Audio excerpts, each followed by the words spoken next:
Hey there, Joe here. I just wanted to do a quick disclaimer before this video. When I did this, I was planning on doing a gameplay series on the first scenario from Combat Eastern Front. I discovered in the in-between time of doing the setup video and now that the game designer, Mathew Hinkle, has a great series that shows the exact same setup thing that I've done, but also continues on and shows parts of the first couple turns of that scenario. So I've decided to kind of try and do something a little different, and I'm going to do a campaign instead. So feel free to watch this video because I do think it's worth watching. But you can also look for his video. I might link them if I can find the direct link. They are available on Board Game Geek if you want to go over there and look for them under the Combat Eastern Front game. But I'm going to do a campaign and I'll go through that. We'll do a quick setup video for that, probably coming like tomorrow. And then you'll see gameplay from the campaign. And this should be a lot of fun. So I'm looking forward to it. But I did want to give you a heads up that what you see here when I talk about playing Scenario 1, I'm not going to be playing Scenario 1.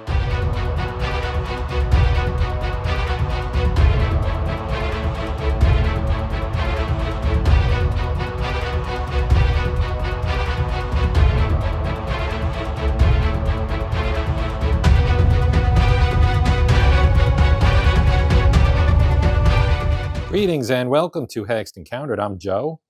In this video, we're going to be looking at setup for gameplay for the game Combat Eastern Front. This is from Compass Games. And what I'm doing right now is just kind of a handheld look at some of the components here. So this is the map for Scenario 1, which covers basically part of Operation Barbarossa. This is, of course, a man-to-man solitaire tactical game. And you can see that aside from the map, we have various tracks. We have a confidence track, which is actually an optional rule. I have not yet decided if I'm going to use it, but it does add some neat stuff to the game in terms of when a side might break, so to speak. Then we have, of course, have weather. This is your card display, which also has the boxes there that you see at the top. Those are for various teams on the enemy side, which is run by the game system. And that is you'll put their orders cards in there. Then you have here, you've got the enemy deck over here and the friendly deck over here. I know it's a little bright because I have a light that's like right here. I probably will move it before I do gameplay. But for purposes of this, which I'm doing handheld, as you can probably tell, I just wanted it to be fairly well lit because I'm going to be moving around. And here you see this is the main track, kind of the combat tracks, as it says, where you track your impulse, your turns, the initiative, and things of that nature. You also have these XYZ stacking overflow boxes. So if you have, a hex that has a whole bunch of stuff in it, because you can get a bunch of different markers, order markers, morale markers, wound markers, all kinds of things, the order markers as well, if I didn't mention that already. But anyway, all that stuff can add up. So you have 3 markers here, X, Y, and Z, that you can use to put on there to kind of, reduce the clutter. Now here we see the other side of the table. I currently have not finished organizing everything here. So this is really pre-setup, but of course you have my my dice there, my dice tray there. That is, of course, not really appropriate for this game between Soviet and German forces, but it's what I've got and it's what I'm going to use. The map itself is right up there, so we're on the other side of the table. These are some of the counters that you have. There are a lot of counters in this game, and you can see some of the order counters here as well. If you watch the first look, you've seen all this before. If you played combat before, you've also seen most of these before. These are your units. These are Soviet forces. You can see the color bands on the left side. Those denote what team they're a part of. When they are the AI, it would be by color. When they are the player's side, they are A, B, C, and D.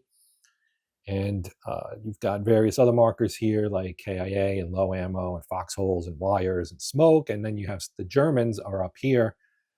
And you can see there 4 teams. They're everything's kind of pell-mell on this side. Like I said, I have not organized it yet. These are orders for the player side. So you have these over here. And then you also have some of the morale markers as well. So that is the general look at the components. And now we're going to go into how you set up the scenario and so on. Okay, so now we're going to take a look at what we're going to be playing, which is Scenario 1 Barbarossa. So I'm giving you kind of a wider view here just to kind of give you a sense of scale of how big the map actually is. My table for reference is about 54 by 54 inches. It's a square. And you could see when I was doing the handheld that the map plus the player aids kind of take up the whole. Not quite the whole. It's probably about 4 or 5 inches. So you're going to need probably at least 4 feet wide to hold the actual game, and then something else to hold all the counters, unless you have a big square like I do. And take a look at Scenario 1. So it does say Barbarossa, as you can see. Now this is in the game rules booklet. Starting on page 20, you get the scenarios for the game. There's also build your own scenarios and a campaign game. For now, we're just going to concentrate on Scenario 1, which is the most simple scenario that they've provided here for us. The designer, which I did not give credit to at the beginning, is Mathew Hinkle. So let's get into this scenario at least. So our location is near Kaunas, Lithuania. It is June of 1941. The map is the forest. That is this map. It is map number 12 overall in the combat series. And I won't read this, but basically we're in Operation Barbarossa, and we are part of Army Group North. Okay. Now, our non-player enemy forces who will be set up first, we use the Soviet early war for non-player order of battle. Now, one of our player aid cards is this guy right here, which, as you can see, has orders of battle for both the Germans and the Soviets. If we come up here, you can see early war for player. You roll a 6-sider, and that'll give you your basically your mix of what you're gonna draw. Now, the numbers refer to numbers on the team. So the teams are colored, and for Team A, for example, you would get character 3, character 10, 12, and 17, and so on. Now, there are also some specific instructions in here. So we use the early war for non-player OOB. The non-player force has 4 characters from each team for a total of 16 characters. They set up in these hexes.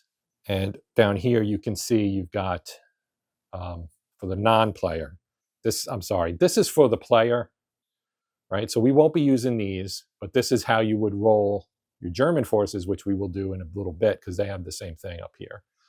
Although they would be using, I think, average quality, so in the middle. And so down here, this is what you get. You take from each of the 4 colors, you take numbers 3 and 4, and then numbers 10 through 18 and 20, and 4 dummies. Okay, the dummies, they go out on the map. You don't know until you reveal them whether or not they're actually a unit. So I'm going to put these in a cup right now, and then I'll draw them out, and I'll show the first handful of those, and then I'll just put them out on the map and show you the map to kind of keep things moving. I don't want this video to be super long. Here we have the pools that we'll be drawing from. I'm going to put them in a cup and draw them out. And you can see dummies for each team, right? This would be red, white, blue, and yellow, of course. And also, if this was the player side, it would be 1, 2, 3, and 4. That's just kind of how the game works. Or A, B, C, and D, rather. A, B, C, D. The D is yellow. Usually, you don't really have much from the yellow team.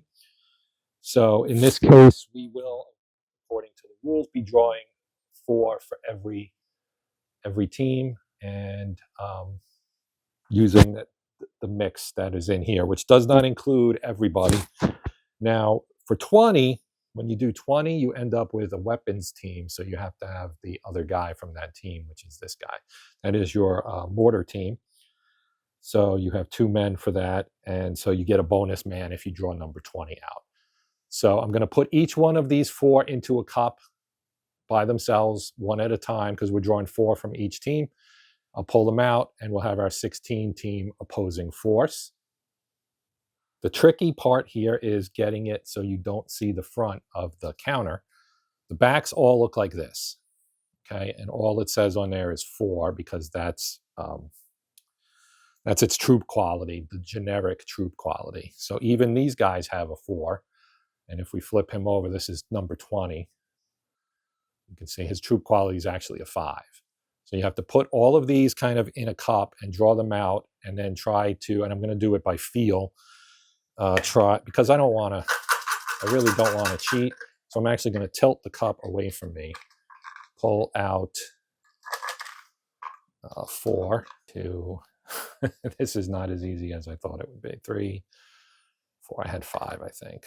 Okay, so I think I have 4 in my hand. And you can see this is the back, back, back, and back. Okay, so these 4 are in. The rest of these come out. I'm just going to put them to the side. I will now do the same for the other 3 teams off camera to speed things along, and then I will show you where they get deployed, and we'll move on. Okay, you see the rest of them that have been drawn. I found that it was easier to draw them out one by one because you can feel it and grab the back as opposed to the front, which of course is more rounded. I did clip these. You do end up with some hangers on there. I did not clip everything, so you'll see some that weren't clipped only because there are so many counters in this game, and I didn't do them all for time purposes. So if we go back to our setup here, we've got red team 1201, 02, 1305, and 1306. So let me find that on the map, and I'll start setting them up. And then I'll come back and show you the deployment of the Soviet forces. Okay, so in the interest of showing everything, I've zoomed way out. So you can see our Soviet forces arrayed this way: red, white, blue, and yellow. The compass is all the way over here in the very last hex, and it's pointing up. It's in 3510, pointing up at 35.9. Now, the German forces are going to be on this edge of the map, which is, of course, the western edge. Since the compass is telling us north is that way, this allows us to kind of mirror, right, the general east-west, or west-east, rather, direction of the Operation Barbarossa. Of course, Army Group North was heading kind of in a northeasterly, north and then northeasterly direction, depending on where they were. So this, of course, is in Lithuania, which is the closest to Germany, or was the closest to Germany at that time. I guess it still is, but that is that. So the player forces here, right? We're going to roll on the German average quality for player order of battle, and we're going to set our forces up in the 0, 1, and 0, 2 hex columns. So the first 2 columns on the map over here. I will get my dice mat and grab a die, and we will roll. We got a 5. Now, if I grab my order of battle card again, number 5. So from A, we're going to get 15, 20, and 21. So we're going to have a mortar team. From B, we're going to have 4, 16, 17, and 18. And then from C, we'll have 3, 11, 12, and 14. And I will show you what these numbers mean here in a moment. Oh, actually, that's low. I'm sorry. I'm in the wrong column. We're in this one. 5, 7, 9, and 13, 11, 20, and 21, and then 3, 10, 12, and 15. So we only have 3 teams. They have 4. They're on the defensive, but they are also early war, lower quality forces, and we're average quality forces. Okay, so as mentioned, we were here. So we got 5, 7, 9, and 13 from red, 11, 20, and 21 from white, and 3, 10, 12, and 15 from blue.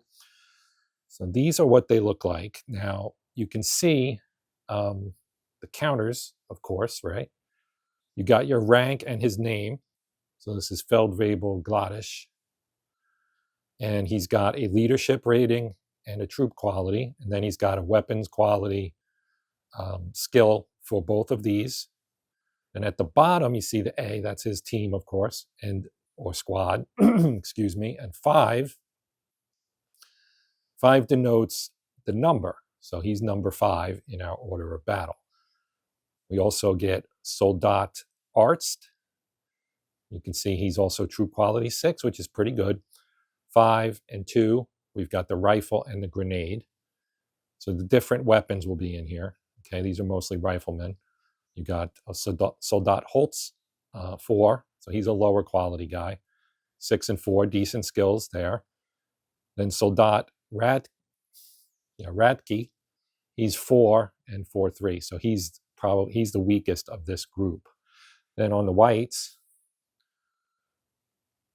we have Obergefreiter Eggert. Okay, so he's a 6 and a 2 and a 1, right? But he's got the machine gun capability as well. Then we have Solner, who is 21. So these two go together, and they're not mortarmen, they're machine gunners. So these two will work together, and one will be the gunner, and one will be kind of the assistant. And they need to work together to keep the gun fed, and so on and so forth. And then the other member of the white team is number 11, Soldat Novara. He's a quality 5, and he's also got 3 and 3 for skills. Finally, we have the blue team, which has 4 members, starting with our officer, Lieutenant Leist. He is a 4 leadership, which is both range and the leadership value itself. So anybody within 4 hexes is within his leadership range. His troop quality is a 5, and he's got a weapon skill of 3 with his pistol. Then we have Gefreiter Kepler. He's got a 1 for his leadership, right? He's basically a corporal, and he's got 5 troop quality and a 5 and 4, pretty good skills with his weapons. And then Soldat Felder, he is a quality of 6 with a 5 and a 3 for rifle and grenade, respectively.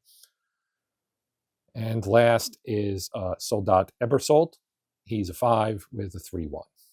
So those are our forces. I'm going to set them up in Hex 1, which is over in that direction, off shot right now.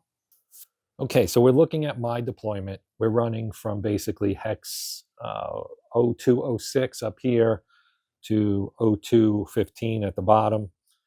The map runs from 00 down through 19, so basically 20 hexes deep, and 35 this way is the map. This is our map edge, the German map edge. The Soviet map edge is at 35. You get victory points for exiting your forces off the enemy's map edge, basically. So we're going to have 2 forces that are going to kind of come together and probably collide. And we'll get into the initiative and all that stuff when I do the gameplay video, which is next.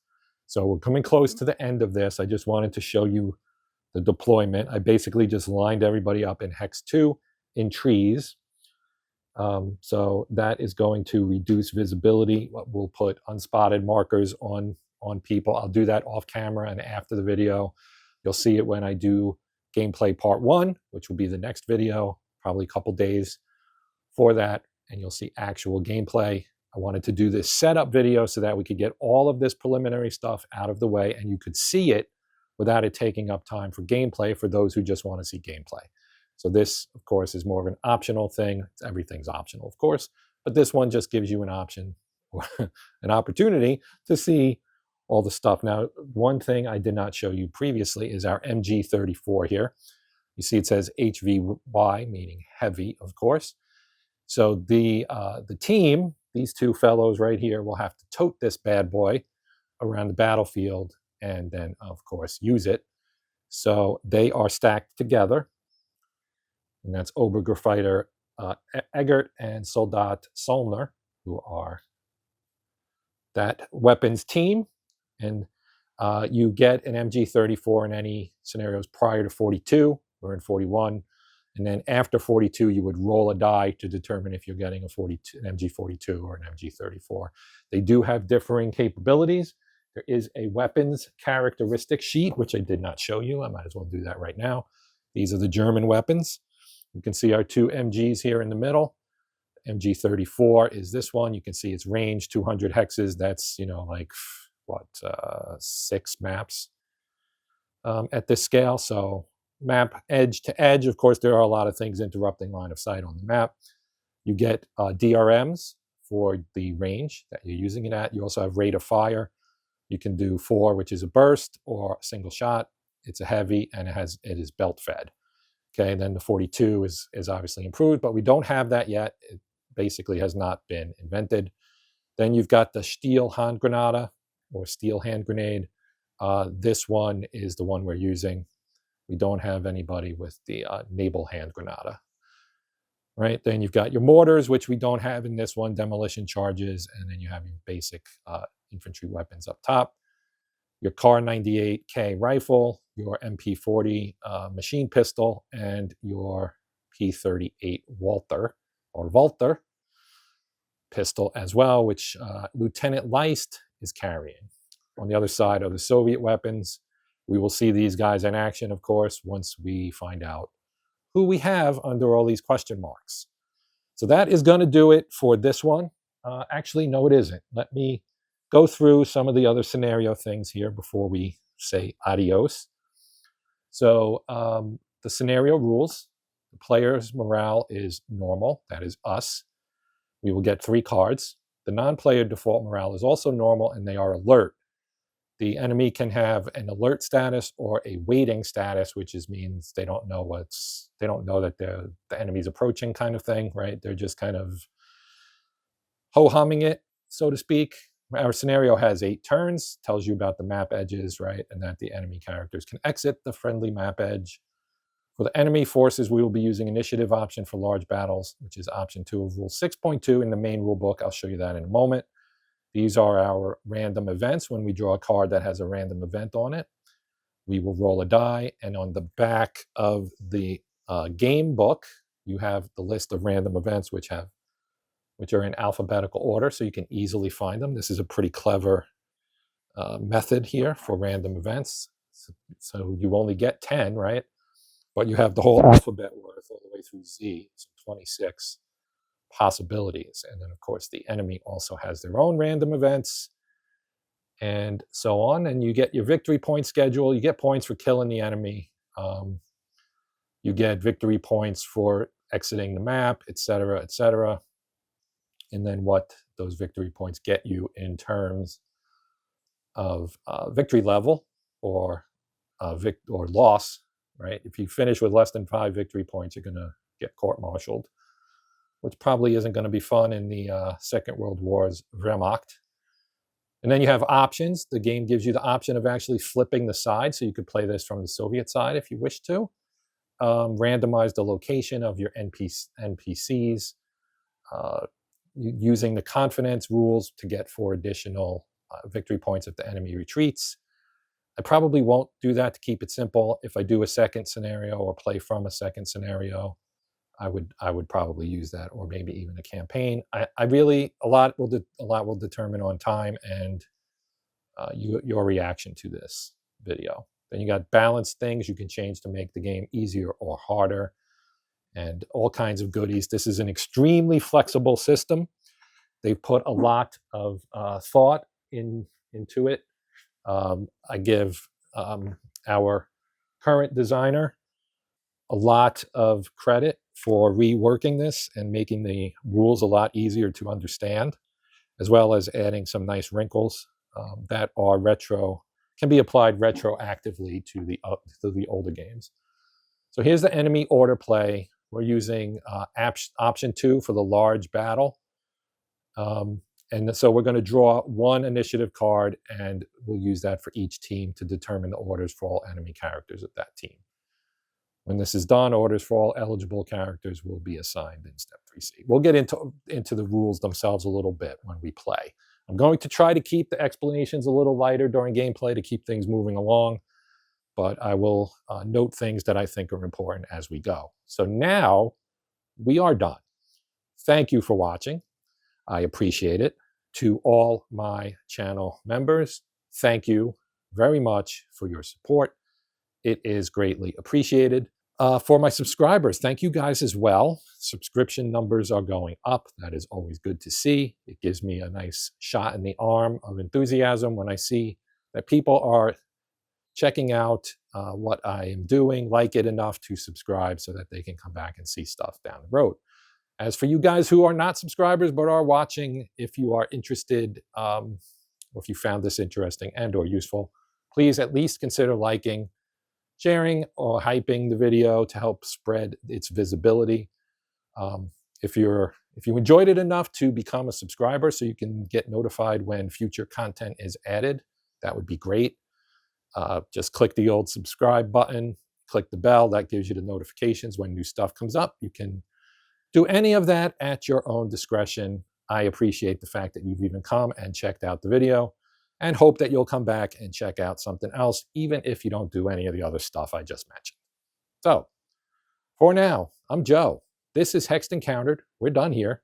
Until next time, happy gaming.